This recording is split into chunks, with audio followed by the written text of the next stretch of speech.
Pangton Villa? Don't know if I'm saying their name right, but this is a 6.5 foot USB powered LED light strip. As you can see from the box, it's made to fit TVs about 40 to 60 inches. So if you had a 65-inch TV, you'd need to get a different model. We are going to unbox it and take a look at what's in the box. And then I have a nice new Google TV that I'm going to hook it up to. And we'll take a look at these 16 colors and use this remote. So that's the front of the box. Their info on the bottom. The cost on the back, 31 cents per year.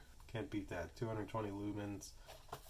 And some little instruction guides there. Let's open it up. That's everything from the box. And so that's the little USB power cable. What's great about this is this will allow lights to only cut on when you power on the TV, just so you know there.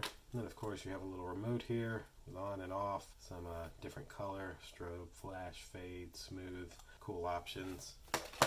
This looks to be info on the clips, the instruction manuals. So these are the little connectors. I'll show you these closer once we're putting it on the TV. You can actually kind of see the little gaps shown there. So it's made to, one strip across the top, one strip down the sides, like that. And then these are the actual LEDs. I'm going to wait to open these since I won't be putting them up for a minute. But the next time you see us, we are going to be taking all of this and putting it on the back of a 55-inch TV. Let's go.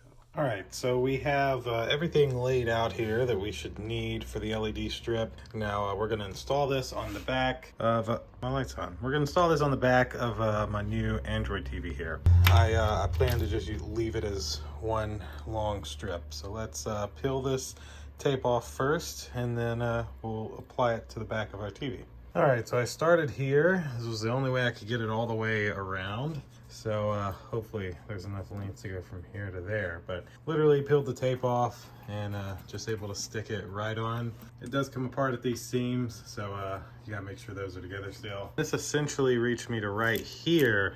So I almost made it kind of even. I'd need to go up a little bit, but it's fine. And so this happens to be maybe 1.5 to 2 feet, but either way, it's enough to reach to our USB port right here on top. And so now, when this TV powers on, the light should power on. Now this may not be the best test, but let's go ahead. Look at that. Let's wait till nighttime and see what it looks like at nighttime. And we do have this remote, so I'll take the battery out of it and also show this to you. Little tab just pulls out, and then I can just hit green. Oh, I wonder where the sensor is.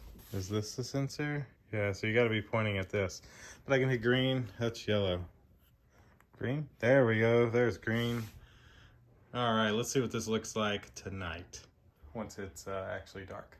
And so now it's nighttime. I hit the power button on my remote and this TV powers on and powers on my LED strip. As I mentioned, you have a included remote here, which has your typical on, off, RGB, W, flash, strobe, whatever settings you want.